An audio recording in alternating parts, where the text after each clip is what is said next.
Aloha, everyone, and welcome to today's Creative Lab Hawaii panel, exploring online storytelling. It's a brave new world in ways we tell stories today.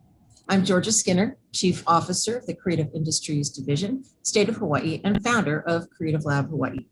Since 2012, our Talent and Workforce Development Accelerator has empowered creatives to hone their craft while mastering the business skills necessary to become savvy 360-degree entrepreneurs in the global media, music, and entertainment industries. I'm excited that longtime CLH mentor and amazing creative Bernie Sue is joining us today, along with our own brilliant technologist, entrepreneur, and true maverick in Hawaii's innovation landscape, Ryan Kawailani Ozawa. As a technologist and independent journalist with 3 decades of experience in media, community building, and entrepreneurship, Ryan's expertise in Hawaii's tech and startup scene is totally sought out by local and international media, including New York Times, BBC, and Al Jazeera. He is a co-founder of 2 startups, an alumni of several Hawaii-based accelerator programs, a University of Hawaii grad, well, he is a dad too, and a proud geek dad of 3 wonderful kids. And he shares that he is also a very lucky husband. Ryan is a champion of Hawaii's creative and tech sectors, and frankly, he's the perfect host for today to have this conversation. So please welcome me in welcoming Ryan Kawailani Ozawa. Thank you very much, Georgia. It is an immense pleasure and honor to be here with you. Congratulations on your new multimedia studio space in Kaka'ako at the Sandbox, which now finally I think there are opportunities to visit as Yes. Health protocols and stuff are finally catching up with our desire to get together in person. Yes, I am a University of Hawaii dad because my daughter is a UH grad. Yeah, so why not? In a moment, I'll be introducing our incredible presenter, but I do want to share you a little bit about the webinar we are having today. Bernie's presentation will last actually less than half an hour, he says, because he wants to leave us as much time as possible for questions from you, our viewers and participants. So please, if you are interested in asking a question, please feel free to pose your question as the presentation unfolds. I'll be selecting questions from the queue when we start that portion of the program, and we'll answer as many as time allows. Again, hopefully quite a few. Now let me get to our featured presenter. Bernie Sue is a 3-time Primetime Emmy Award-winning interactive creator and showrunner. Currently, he is co-creator and showrunner of Artificial. It is the first live audience interactive science fiction series to debut on Twitch. The Peabody and Primetime Emmy Award-winning series recently wrapped its 3rd season. In fact, they produced that entirely remotely under quarantine, while still maintaining that interactive live format. Bernie's other works include the Lizzie Bennet Diaries and a groundbreaking interactive reimagining of Jane Austen's Pride and Prejudice. Known as one of the seminal transmedia franchises of the area, it incorporates social media storytelling with short-form video in a seamless way, and that also won the first ever Primetime Emmys awarded to a YouTube series. Finally, Emma Approved. It's another Jane Austen adaptation. It's designed as a 5-platform interactive series, and we'll explore what that means, where the title character, Emma, spawns a real fashion blog and advice column that ties into the show. The brand synergy of the franchise was groundbreaking in how it incorporated products into the story with partners like Nordstrom and ModCloth and Samsung. And here, once again, this series also won the Primetime Emmy for Original Interactive Media. I only briefly got to chat with Bernie a few weeks ago, and just that quick conversation gave me tingles on the back of my neck, and I hope you have the same experience as you hear the potential and power of the things that he is doing and how perhaps you might explore these areas. So without further ado, it is my distinct pleasure and honor for sure to introduce Bernie Sue. Bernie Sue, welcome to the webinar. Thanks for having me, Ryan. Thanks for having me. One thing I actually wanted to add, the star of Emma Approved is Joanna Sotomura, who is a native Hawaiian, born and raised. So I just want to throw that out there. And I Yeah, but anyway, so glad to be here. I mean, I also am a frequent or I guess mentor in the Creative Lab program, where I mentored the, I think, writing or broadband or whatever they call it, new media initiative. It's one of those phrases several times. So I've been, I miss the islands. No one's traveling right now and haven't been for a year, but I always find Hawaii to be a warm place in my heart, not just because Hawaii is awesome, but like the culture of Hawaii is just beautiful, and I'm always loving it. Anyway, so I guess we'll just kind of get right into it. We only have an hour, and there's a lot to go through. So what we're going to focus on today is Artificial, the most current show that we're working on right now. It wrapped its third season, as Ryan mentioned, last year during quarantine. We ran during quarantine, so we started airing in June. Hard, COVID times. I believe we were one of, if not the first SAG series to go off, as in they didn't even have their COVID protocols done yet, and we had to basically convince them that we were safe. And because we were doing it remotely, it was not a confusion. It was like, hey, no one's here. It's like everybody's at their home, so we're cool, right? like that's the basics of it. I mean, more complicated than that. And we ran from June to October. We had a 20-week, 5-month season, and we ran the entire season remotely. So let's just get into it. I'm going to go to a keynote here. I'm going to share my screen. And let's see here. Artificial is a live, interactive sci-fi drama where the Twitch audience can affect the series in real time. The story follows the development of an AI human, but where the series innovates from traditional sci-fi shows is its use of Twitch technologies. Viewers can chat with characters, vote on polls, redeem channels for rewards, change the music in real time, and even create original characters that became vital to the story during special world-building episodes. The series features a diverse 12-member cast and is performed live and as a remote production with actors from around the country. The show averages 22,000 concurrent viewers per episode, while totaling 28 million total views and 87 million minutes watched across all seasons. Artificial is also Twitch's most decorated series, winning both the Peabody and a Primetime Emmy Award, making the series not just the first original drama on the platform, but the most innovative scripted series in the world. All right. Still a little choppy here. That's okay. Well, the rest of this is... Wait a second. I crashed. Ryan, you got me? Thumbs up, you can hear me. I do. Okay. All right, cool. Great. Well, yeah, we'll probably maybe skip the second video then if that's going to give a problem. But let's talk about this. Okay, so this is just keynote, so this should be fine. All right, so let's talk about Artificial. So as I mentioned, the show is done live. And we clarify, we do it live. It is live, okay? We do it scripted, it's serialized, it's sci-fi. Degree of difficulty, way up there. It's on Twitch, and the audience is interactive. We mean that the audience can affect the show. They are consequential to the show. They can change the story. They can define characters. We will kind of talk about some details in that, what that means. But let's keep going on that. I'm breaking up again. Why is my internet so shoddy? Test. Yeah? Okay. All right. They participate in real time. The audience participates in real time. And they are consequential to the story. So this is a big thing I'm going to point out because not everybody can do this. Actually, very few people can do this.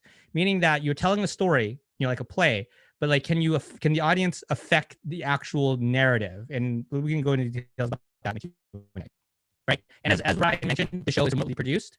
It was quarantine last year, so it's remotely produced, and we'll talk about that too. Okay, what that means is that the idea of it is that anybody in the world could have been in the show. Like we could have cast people out of Hawaii, and been in the show, and when we do the show in LA, just to kind of give you the context of where we are as a remote world nowadays. Okay, so what's the show about? It follows an AI being named Lilith. She wants to be human with your help, and pretty simple AI sci-fi story. And we did 20 weekly live episodes last year, approximately 2 hours each, pretty much a feature a week. This was really hard, a feature length story each week. Pretty difficult. A lot of people think we do a choose your own adventure story, or what they call a branching narrative in the official terms. And that's not quite true because our entire audience sees the same story. So if you use the kind of basic example people use is Bandersnatch on Netflix.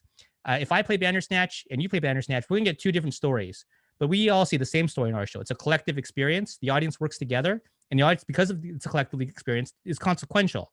What I mean by that is that you say, oh, Bandersnatch is consequential because I can kill the main character off. That's true, you can. But you also know that you can reset this experience. And my experience that I play, I may not kill the main character off. So you are not consequential. You're just seeing a version of the story that leads to that version. We have one version of the story, just like you are living one life, and you have consequences to your actions, and there are consequences to our audience's actions when they interact with us. So how do they interact with us? Well, one example is they use polls. Okay, polls, pretty simple. It's pretty simple, right? We put up a poll, you make a choice. The big difference in how we do this is that we make sure our polls are high stakes and high consequence. To be fair, not every poll in our show is all the same high stakes or high consequence, but they all are consequential in some way.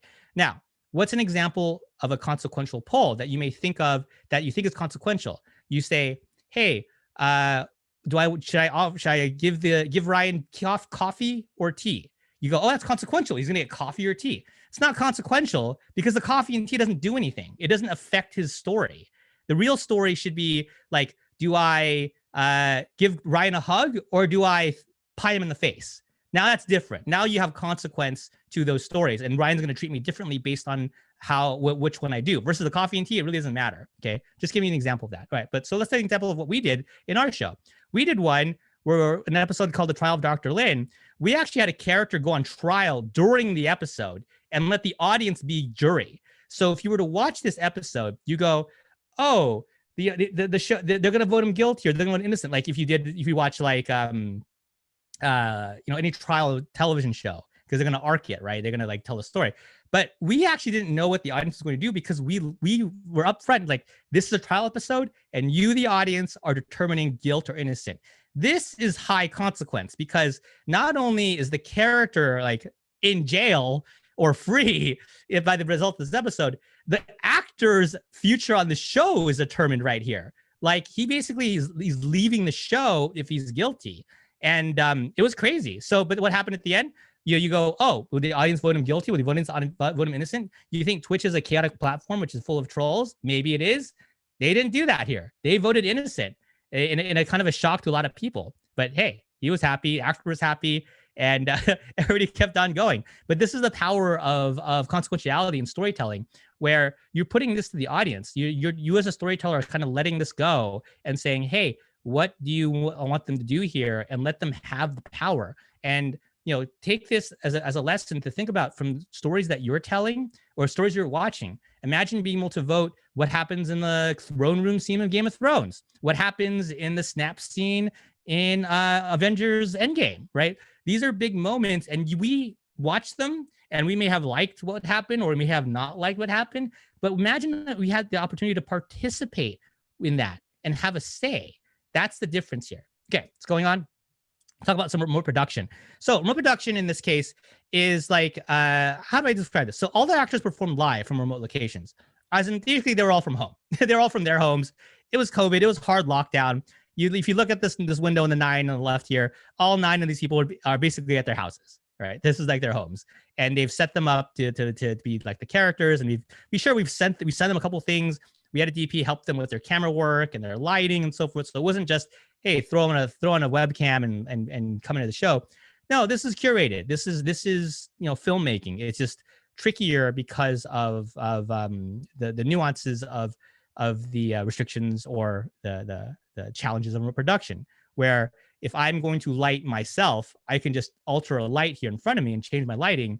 Versus say, if my DP is lighting me, he's going to say, hey, Bernie, is there a light right in front of you? I'm like, yeah, it's right there. It's like, great. Can you turn it 10, like counterclockwise this way? Like, that's something that if he was here with me, it would take him a second. But because of something like that, it takes like a minute, so it like compounds the challenges here. So what this means is like, I actually still have not met the full cast of the show. Like we have 12 cast members. 6 of them were new last season, and I've still not met in person 4 of them. And we worked together for 5 months. So 2 that I did get to meet or have met, I knew personally before. So technically it doesn't really count. So I actually had met them before. Anyway, So we actually also, what we did in storytelling wise is like, this is where I like to use the challenges presented as a storyteller as an advantage. So we worked isolation in the story. We made it the central theme of the season. Isolationism, people were alone, and we isolated the AI character, and she was dangerous, right? So what this does is it actually kind of designs not just the narrative to this show, but it also designs it into the format, because now we can design the show for Twitch. So if you watch the show, which is here's a screenshot on the bottom right here, it kind of looks like a Zoom call, but it's not a Zoom call. It's a sci-fi series. And that was something that was very important to me as a storyteller. I was told the team, it's like, this cannot look like a Google Hangout. It has to look like a television show. And it's like, well, what do you mean by that? And I go like, look, television shows have different perspectives that you can do. Sure, you may have you're used to people being physically together for one thing, but CNN and MSNBC, they do television 12 hours a day, and they basically look like us. Similar, right? People talking at windows and everything, and having arguments and having drama. So can you do a version of that? And that's the kind of one of the challenges I present to you as a storyteller, to kind of like challenge yourself with what restrictions you have, and what you do have as advantages. We can talk about that later when we get to talk about Hawaii. So now another question, kind of a next level here is, can the audience participate in the production of a series? So we've established that they can participate in the narrative, but can they participate in the production and like the design of the story and be consequential? Yes, they can, and I'll show you how. So we had a format this season called world building episodes, where the audience is given the power to change the show from behind the scenes. Okay, what do you mean by that? Well, let me see here. Number one, you could write scenes. The audience could write scenes in one of our kind of world building episodes. So we would construct a scene that they would have a lot of variables that they could kind of fill in and write to. And so, and we can, fill them in polls. So what happens here is that, sure, dialogue can be written by audience members, but we can actually let audience members determine massively consequential backstory elements, like why Elle dropped out of her PhD program. Elle's the main character, one of the main characters of the season. And so now the audience is actually injecting major plot into the narrative, which is crazy. I think it's pretty crazy. Number two, they could actually help compose music. So we have this very cool AI technology with the music, which I'll talk about in a second. The audience could actually help compose the music and write new themes in the show. Look at that. And number three, they could create characters from scratch, from like near literal scratch. So Xander, the character played by Dante Bosco, was someone that we brought into the show this season. And it was a really funny conversation with him that we had, where I'm like, hey, Dante, and Dante and I have been friends for a while, and we've been wanting to work together.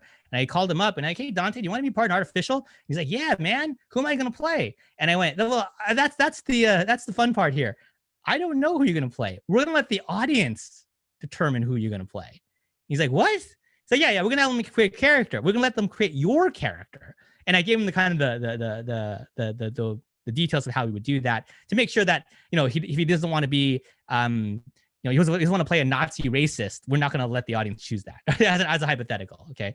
So we can guardrail the character. And the example he mentioned, it's like, felt like he was creating a character in D&D in a sense, like a role-playing game. So that's the closest example of that. But yeah, his character is created from the audience. Like his character's name is named from the audience. We didn't name him Xander. We just we let him do that. The personality you see there, the catchphrase, that is from the audience. That was not from us. So pretty cool stuff there. And of course, just to clarify, this is all done live, on a live stream, on a Twitch stream, and an episode over the course of one of the episodes. So pretty cool stuff. Okay, so let's talk about the music. This is LifeScore, the AI and music technology. And yes, AI-driven adaptive soundtrack. So the music in the show, I'm going to actually turn up some music here, which we're hearing. Okay. This is LifeScore music. This is some of the music. You may call it soundscapey, whatever. Okay. This is the score that LifeScore did for us. Hold on. I got to put up my controls here. Okay, cool. All right. So what is this? So the audience changes the musical score live. If you watch the show, in the box on the bottom right or whatever, you'll see this kind of radial box here of happy, intense. I think you can, let me see. Using my mouse? Nope, you don't. Okay, happy, intense, mysterious, sad. Okay. And right now, actually, we're listening to happy music. We actually are listening to happy music, okay, in the soundtrack. All right. And there's different levels. There's levels, happy level 2, you see at the bottom there. So there's 3 boxes. There's level 1, level 2, level 3. The audience can shift the music, okay? There are 6 themes. So as in there's like kind of like Peter and Wolf have 6 different characters, or there's different characters, different sounds. We have 6 different themes in the show. This theme is the Lilith theme, the AI's theme, and this is composed by the audience. Okay, we have 4 emotional classes, as you see here: happy, intense, mysterious, and sad. The audience can ping us around, and 3 levels of intensity, as I mentioned here. So, how does the audience control the music? Well, they do this through chatting and emoting. Chats and emotes can do this. Now, what does it mean if I throw a happy or I say yay in the chat? Does the music get happier? Depends on how many other people will say yay. It depends on how many people are chatting. It is an AI machine learning system that figuratively listens, and analyzes the chat, figuratively pulses the chat, feels the pulse of where the music is going or the chat is feeling, and then shifts the music to what the audience is feeling. So the AI adapts the music based on what the audience is feeling. So hypothetically, I'm gonna do this right now, okay? This may be very clunky because I'm doing it manually versus the actual smooth experience. You hear the music going. This is Lilith happy, okay? So let's say the chat were to spam in a bunch of, ooh, don't trust him, emotes and words, okay? So then you would presumably go to mysterious. So this is what would happen in this case. Listen for the transition. It's a little clunky there, I'm sorry. Okay.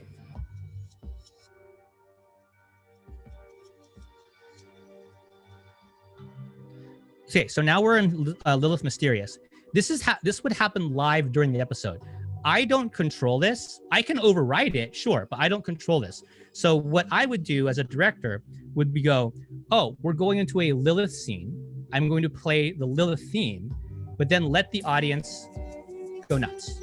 So in this case, the audience hypothetically has changed the music to Mysterious. Now, what happens if they're sad? They can change the music to sad as well.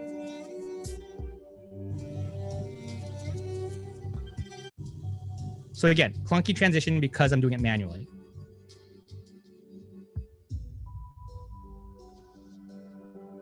Okay. What if they're more sad? What if they're really sad? Getting sadder. What happens then?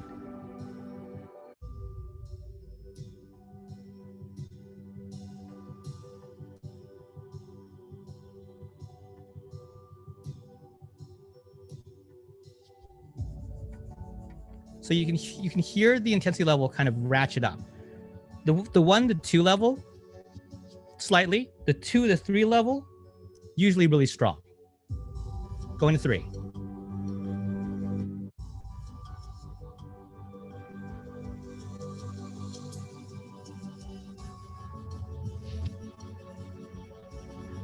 Usually when this happens, I have to actually turn the music lower because it's super intense. Anyway, I think you understand what I'm talking about. I'm happy to go through this more details in the Q&A. All right, so let's continue. We'll lower that. All right, I'm gonna go to the season finale. Now, this is a video. If it starts wigging out, I'm gonna jump out of the video and just talk through it. Okay, so I apologize. I didn't realize the shared screen with Zoom with video playing was that intense. But let's see how this goes. The season finale, Artificial Lilith Lost, is the culmination of all these methods as one grand interactive experience.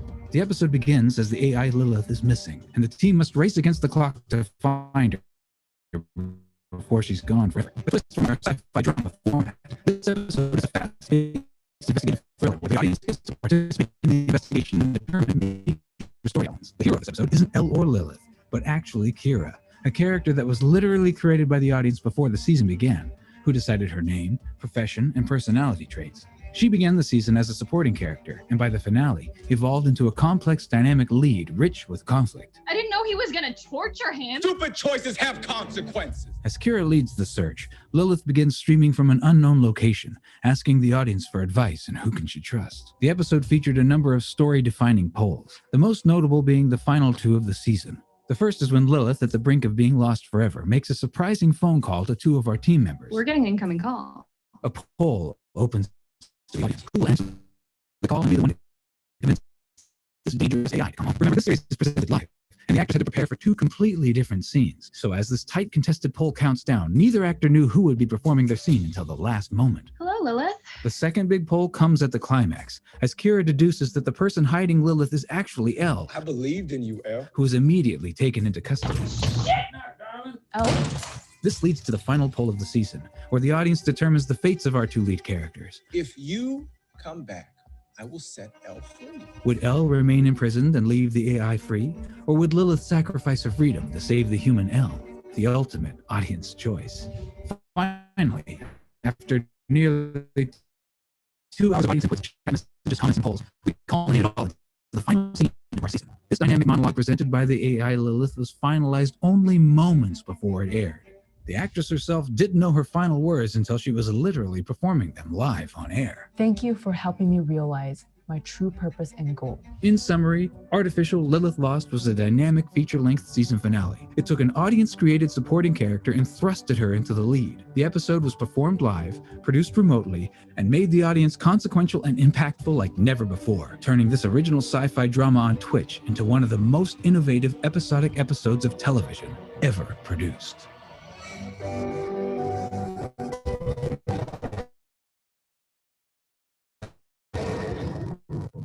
All right, let's talk about. I just let it play. All right, so let's talk about the final episode. Almost done. Got 2 slides left, and you can go in the Q&A. All right, so so kind of summarizing what you kind of saw in that we turned the sci-fi drama into an interactive mystery thriller. I really wanted to change up what we were doing and push the format a bit. So we had done a bunch of episodes as a sci-fi drama. I was like, all right, let's try to push this a little bit. Let's try to make this a thriller and see what happens here and make it really feel super dynamic. And so I say this because if you were to watch, if you want to watch the show, it's up to you. I mean, please. I mean, like there's a lot of episodes. So if you want to watch one episode, I would suggest you watch this one. This is the tip of the spear, the pinnacle of the format. So as I said what was said in the video, AI is missing. The audience plays detective to help find her. We featured actually 3 audience created characters. So 3 of the characters in the episode were audience created. Dante's character, Kira, as you saw, and one other character.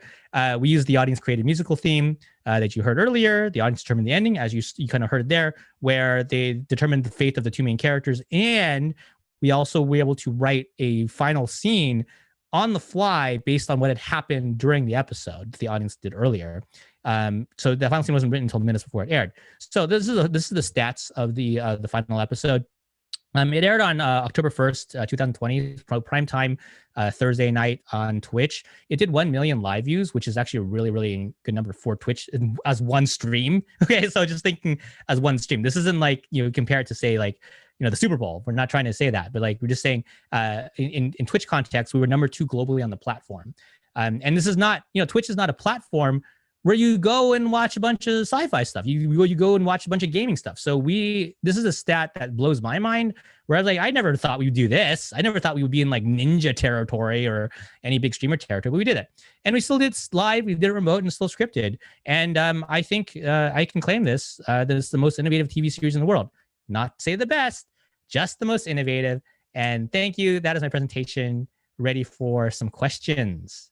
Ryan. Wow, fantastic, Bernie. Thank you. And you managed those technical difficulties well, I guess.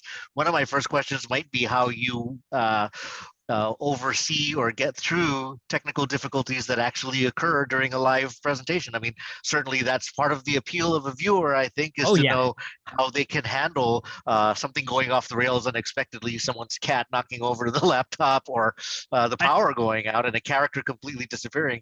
How do you plan for something like that? But before you answer that question, I would like to say that, yes, we have the Q&A open. So that's the button at the bottom of your screen on the far right, and you can submit your questions there, and you can ask Bernie directly what you're curious about what he's accomplishing using some of these tools. So yes, Bernie, technical difficulties, how do you manage? I mean, we definitely had technical difficulties. There were a couple of times where the stream completely knocked out on us, where internet just dropped on our side. We had times where our broadcasting computer crashed. We had times where an actor's internet just went out. And we lost them and had to go to commercial and so forth. So it definitely did happen. When you have a long season like that, you're going to have the technical difficulties, and I think you just have to roll with it. There are times where I think we were really clever in writing the technical difficulties back into the story. It's like, oh, someone is messing with us. It must be that character, that type of thing. So everything you can probably think of happened. Like even when you said the cat. So Devin Werkheiser was one of the characters in the show, and he has a cat and is in his room. And so there's a scene. I don't know if they actually made the cut, but I saw it on the feeds on my screen where he's like doing his scene. He's like, oh, like he's like arguing with the other character, and he actually like there's the cat pokes in, and he actually has to move it with his hand away and continue this like dramatic scene. And it's like I'm like, did the audience see that? Like I don't know. And then one time the cat actually came on screen and they had the characters had this ad lib. It's like, oh, it's your cat, whatever, Bill Purry, or they actually whatever they did. So they they rolled with it whenever it happened. And it was just really fun to do it. So yeah. I mean, it's sort of imagine happened probably. Go ahead. Yeah, it's sort of the high wire act, right? That you go, even when you watch Saturday Night Live, half of you is really interested in seeing them break character because they're just enjoying themselves too much. That's part of the joy of that. And I like how you said consequential, and maybe your audience making decisions that you don't anticipate or don't even like. Crystal wants to know, what was the biggest challenge, whether technical or narrative, and was there a certain outcome that you didn't want to happen but did happen? Interesting. Okay, so let's kind of break that down. So biggest challenge, I think the biggest challenge of the show, it was just like the sheer grind. 20 weeks, 2-hour streams each week. That's a grind. And I really didn't have weekends. I'm granted we were in quarantine, so I wasn't that upset about it. Like every week we had to basically write a movie, and that's not one person. That's a team. It's a writing team that's working together, and it's a grind. It's exhausting. It's really tiring. And, I think my Saturdays for the entire season was wake up, hope that all the writers turned in their scenes, consolidate them into one basically feature-length script, which I'm reading for the literally first time. Again, I know what's going to happen. We break the story because I know what the story is going to be, but I'm reading all the scenes fresh. And then sometimes the scenes don't fit because it's not because that's the writer's fault. It's because one writer wrote the last scene of the block and the next writer wrote the first scene of the block, and they didn't quite communicate because they were running out of time. And I have to kind of rewrite both scenes almost completely to make them work, And so my whole Saturday was like turning that draft around to kick to my producers, who then I said, because it's basically my first draft. I can't. It's hard to edit yourself. They had to then turn that around back to me and read it from their first eyes and go, oh, here are the notes, and we had to discuss it. So by Sunday, on the week, we would then in the afternoon we would send the scripts out to the actors, which would then they would have 2 days to prepare to do the rehearsal on Tuesday, and we're airing on Thursday, and then cycle repeats. so that was definitely the biggest challenge to the grind. I mean, you could say the remote production. I actually don't think that was that hard. It was hard. Yeah, but it's like now I'd be like, if you said, hey, let's do another remote production show, I'm like, no problem, let's go. Yeah, no problem. Well, so Yeah. I definitely sense the grind. I definitely sense how hard it takes and how much intense attention it takes to stitch things together when it comes in from different places. But I mean, the other part of Crystal's question is like, was there a certain outcome that you didn't want or that you didn't anticipate that still defied your ability to plan ahead with your polls and everything, Sure. Or an outcome that was actually unexpected? Very, very common question. So thank you, Crystal, for that question. So let me frame this, right? Were there certain outcomes that surprised me? Sure. But no choice hits the poll board without us approving it. So if there are 4 choices and there are 4 options, there's never a time where we go, we do not accept this one. We really don't want this one to happen. We just won't let it hit the board. We just don't want to allow it. And so for example, the jury one, that's a good example one, because actually a lot of us actually, I think, wanted him to be guilty just to see what would happen. Like we just wanted the audience to vote off a character. Like we actually kind of like sadistically kind of wanted that to happen. So some of the team members were kind of not upset. They just wanted to be guilty instead of innocent. So that technically is that, I didn't want that outcome to happen, but it did. But we do accept those options. And the analogy of this is like if you're trying to craft this, I mean, just those of you who are going to play in the space, you go, how do I frame, like there's too many options. Like no. Imagine it like yourself. You as a person, if you said, hey, let's let this chat here in this Zoom determine what I'm going to do next. You're like, oh, that's scary. But you have your barriers, right? Like you're not going to do ethical things that break your ethical rules or your health and your safety rules. If the audience here in the chat basically spammed and kept saying, hey, go commit physical harm to yourself, you're not going to do that because of your moral boundaries. Our characters have moral boundaries. Your characters have moral boundaries. And that's what keeps it, manageable. It's like, what happens if you want the audience member to have the audience member wants to send a character off a rail, jump off a rail of a building? The character wouldn't do that. Like the character will only allow certain things to happen to them, or allow them to make certain choices. So that's what happened there.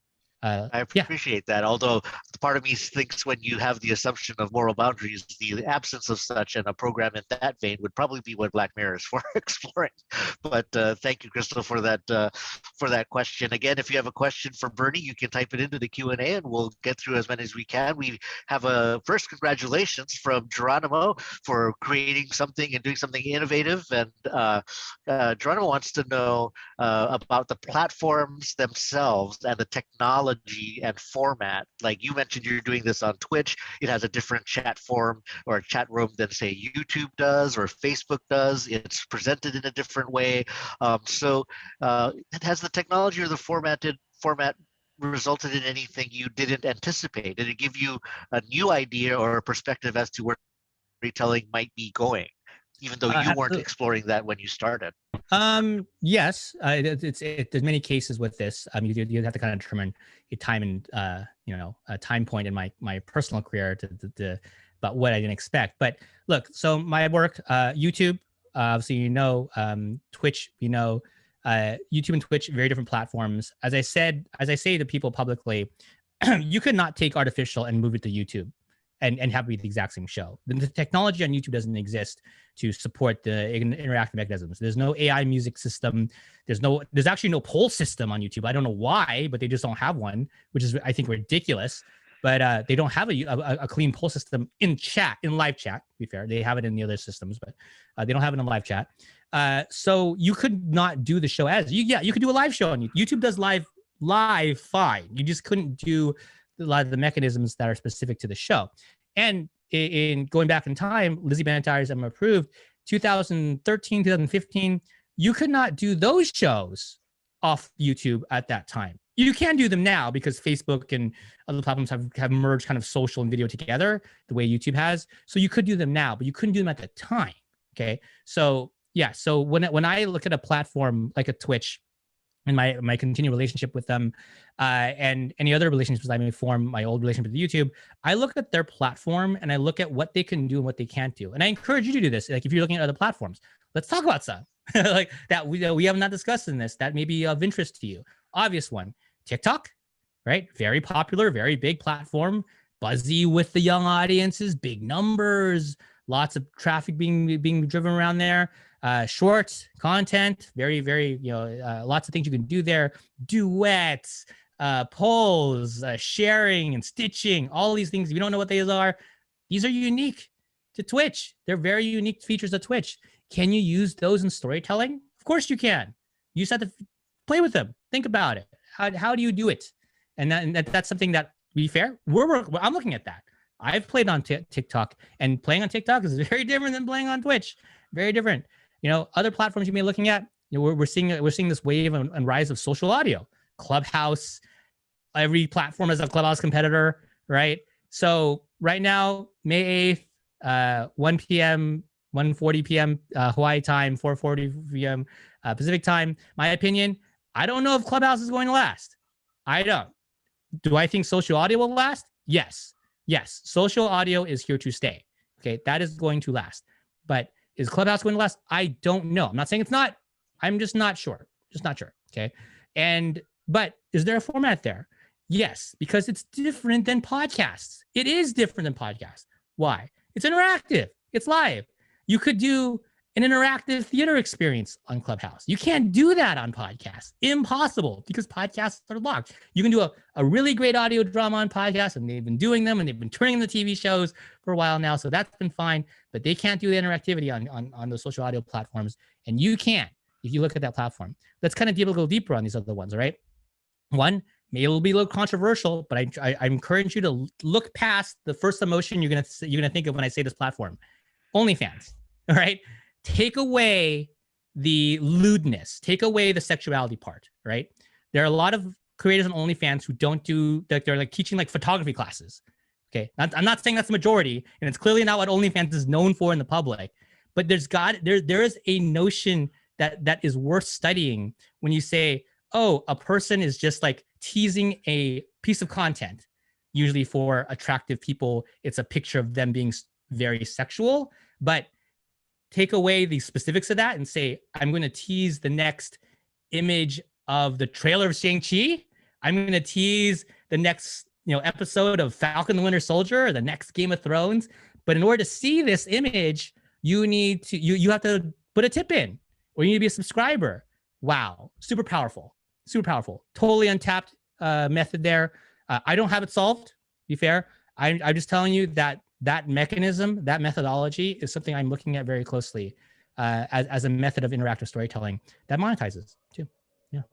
Absolutely. I'm excited. I like what you said about Clubhouse. I can see old-timey radio dramas where you can even have all of your Foley sound effects around you, like, fake snow to walk on and gunshots and all of that stuff. But it also is live, so you can change it based on who's in the room. If you have a question for Bernie, you can type it in our Q&A box, and he will give his best shot. And clearly, he's thought about a lot of these questions. Johns wants to know, in terms of either your artificial show or in other shows, is the audience international? And if so, did you deal with language or cultural challenges in the live interaction component of these narratives? Well, I mean, the show is broadcast worldwide. So the audience is, by definition, potentially international.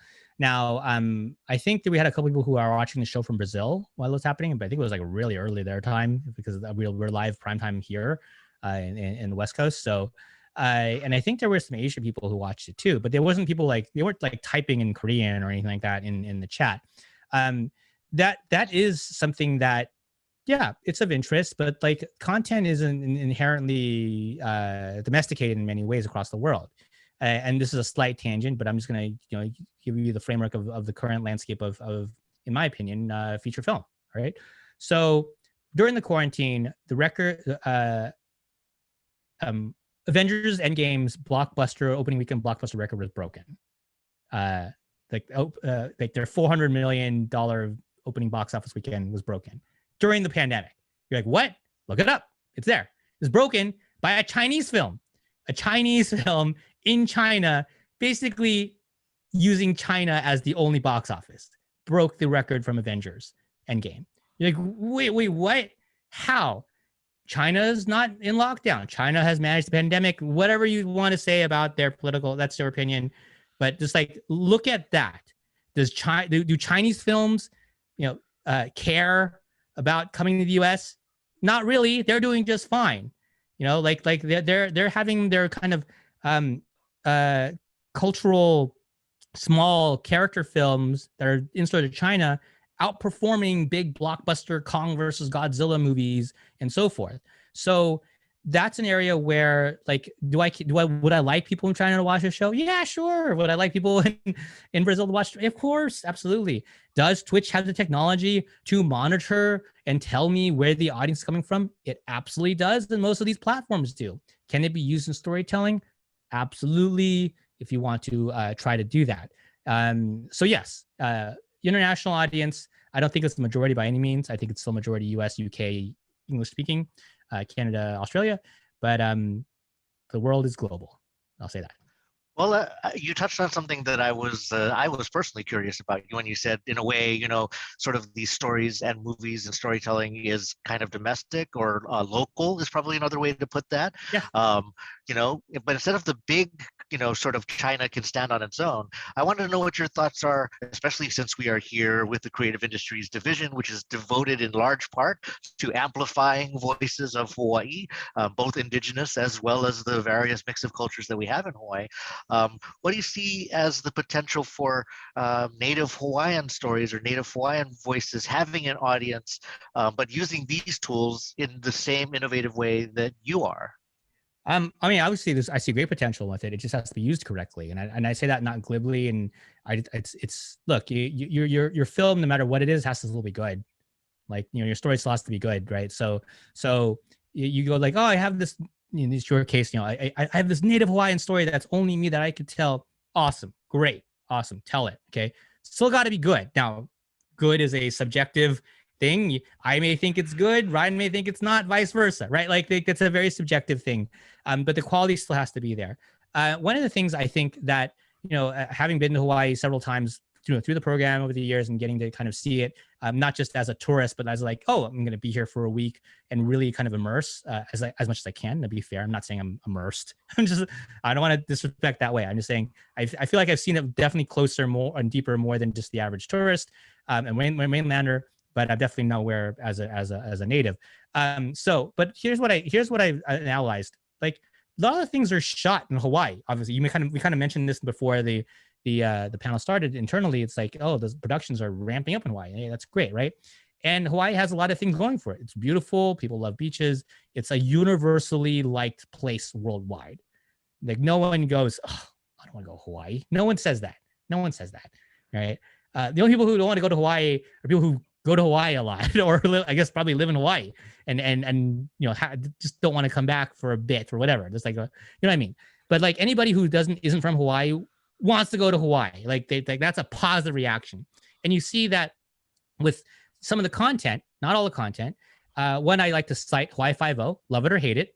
Obviously, you can say it's a good show or not a good show, but it performed really, really well. Big audiences across the world. At one point in the late 2010s, I want to say, I forget the exact era, it was the #1 selling show internationally worldwide, right? Really? Is it the best show in the world? I don't think anybody thinks that. I don't know. If you do, that's on you. But democratically, I don't think people think Hawaii Five-0 is the best show in the world, but it's the biggest selling show in the world, right? And Hawaii Five-0 has episodes, I like to say, that do kind of at least get in a little bit into the culture, a little bit, right? Could they do more? Sure, absolutely, right? Could they could go further into it, but they just do. I think they really did a good service to the islands. They really bring this awareness, and there are people who I knew who were like Midwesterners, and they loved Hawaii Five-0, not because it was a high quality story each week, but because they just liked going to Hawaii each week. They just felt like they were going every Friday and had this cool adventure and enjoyed the beautiful people and the beautiful scenery and all the great things that people love and think of when they think of Hawaii. So I think that opportunity is there. And my point of this, my long-winded answer to this, is that for you all listening to this, who I assume are either in or from Hawaii or both, I find Hawaii, if you're from there are advantages of being in Hawaii and from Hawaii. Now, to be fair, there are disadvantages to also being Hawaii and from Hawaii too. You, as a filmmaker or a storyteller, need to identify what the advantages are and what they are not, and what the disadvantages are, and play to the advantages. Okay, that's kind of how I look at my content. I look at what are the advantages of Twitch and what are the disadvantages of Twitch. Live is hard. Having a action scene live, really freaking hard, really hard. Do you have action scenes artificial? Not really. Really complicated. I'm not gonna send myself into a disadvantaged state by throwing a complicated action scene that's not gonna be high quality because it's live into artificial. I'm gonna play to my advantages, which is I can give you something no one else can, which is audience and consequentiality, letting the audience play in the show. You may not think the show is great. That's fine. You may not think the storytelling is super sophisticated. Cool. No big deal. But it's unquestionable in my mind, the interactivity and consequentiality built into artificial. It is unmatched in any content in scripted, clarifying.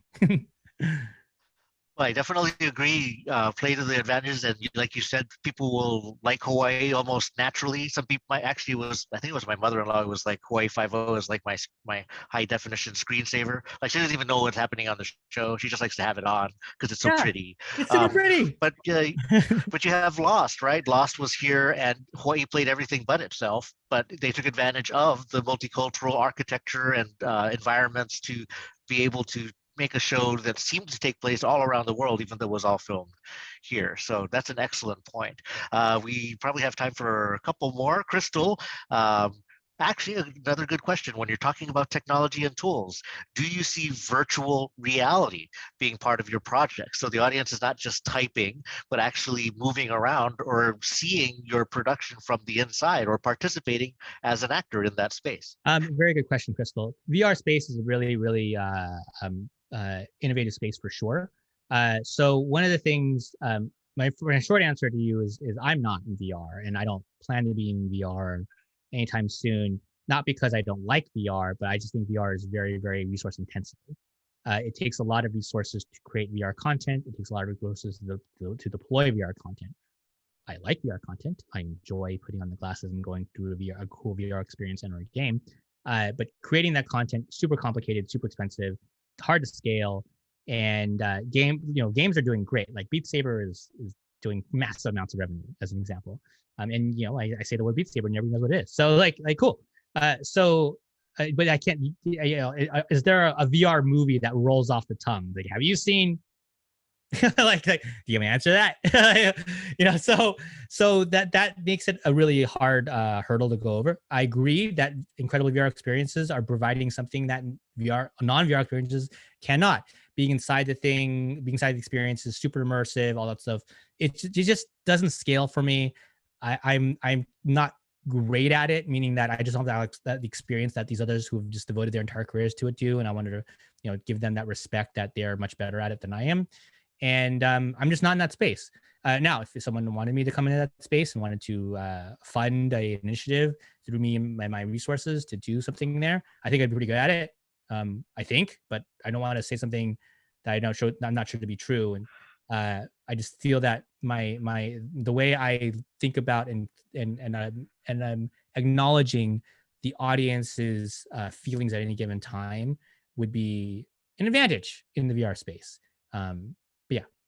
It, not in it. Right. Well, my kids are really into VR, and one of my two kids does a lot of role play in this space with a bunch of others, and I'm not sure if it's performative or they're just doing their own D&D game, like you said. But I can immediately see, like, wow, they, with their natural sense of this technology, might find ways to tell stories and present things using this technology that I haven't thought of before.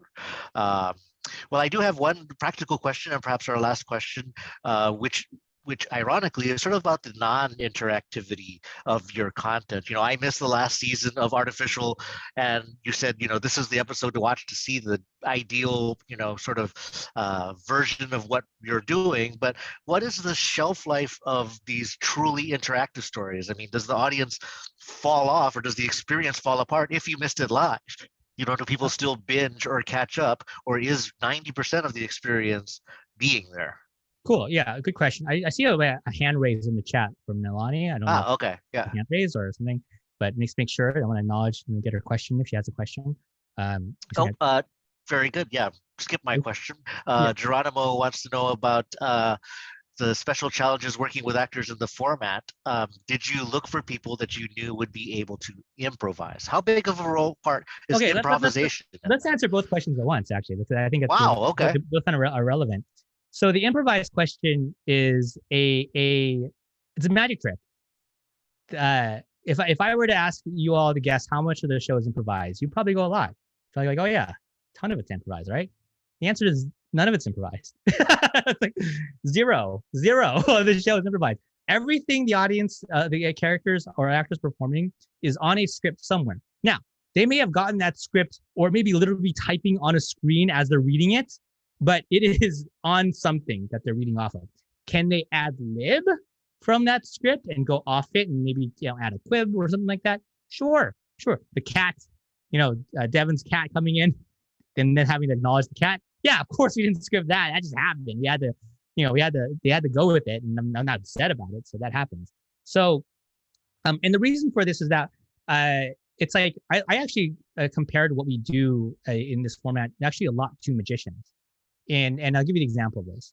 So when you watch a magic trick, it's a trick, but you don't want to know it's a trick. Like when you see the woman being cut in half, she's not being cut in half, but you're like, man, that's cool. It looks like she's being cut in half. How'd that happen? And that's what kind of the immersion of that, right? It's not true, but you want to feel it's true. And that's what we want to make it feel like when you are talking to the characters, when you are determining, when you're the jury of the show, and that type of thing. So relating to Ryan, your question about the shelf life of the experience. So what I've yes, is it best live? Absolutely, of course it is. And that in my example of that, it's like watching sports. Live sports. It's the best live. Can you watch the highlights later and have a good experience? Sure, you can do that. But it's definitely way better live, right? Because you're there and you're feeling it with the collective audience. If you're at the stadium, that's a better experience. So, but does it still play fine as a VOD? Yes, it does. I think it does. I'm biased, but you guys can all watch that season finale. Can I link it? Can I throw it in the chat? Can I say something? But you can. You can just watch it like a TV show. It's like, it's a TV show, and the things that I've determined have already been determined. It's just that when you're live, you get to determine them as it goes. And I think that's the hybrid of it. So you go, what type of content are we? Are we TV? Are we video games? We're in the middle. TV shows are passive. Literally the most innovative thing in interactive television in the consequential interactive television in the past 30 years is America's voted. The next American Idol is, okay? And in video games, super interactive, right? Very interactive, high definition interactive. You put that controller down, that story continue, story stops. Nothing happens. You have to push forward, or whatever the figurative thing, push right, let the side scroller, right? You have to move the story forward as the viewer, right? But us, we're in the middle. You want to interact? Come on in, play with us. You want to do nothing? Just watch the show. Hopefully enjoy a story. It's fine too. Happy to have you. That's fantastic. Well, I will certainly look for the season finale and watch that, and I'll enjoy it, and then be ready for the next season. But I do want to thank everybody for their questions, Crystal, Geronimo, Johns, for participating here and asking some really great questions for Bernie Sue. That is all the time we have today, and I would, of course, like to thank Bernie Sue for a great conversation. Thank you very much, Bernie. This was great. It was an honor to be here. Thank you. Hope to see you all in the islands. That's right. Come on back, and we'll do an event as well. So I do want to do a quick plug. Creative Lab Hawaii's next webinar is from shorts to long form, and that's coming up Saturday, May 8th. Oh, I'm sorry. That is today, so it's probably a different date. I missed it. No, it's still coming up. Shorts to long form coming up. That one will be co-sponsored by Ohina Labs, and for the real details and not my fake details, you can visit creativelab.hawaii.gov for more information and for the registration link. So on behalf of the state of Hawaii, DBED, and the Creative Industries Division, I want to say to everybody and to Bernie, mahalo and have a great day. Mahalo.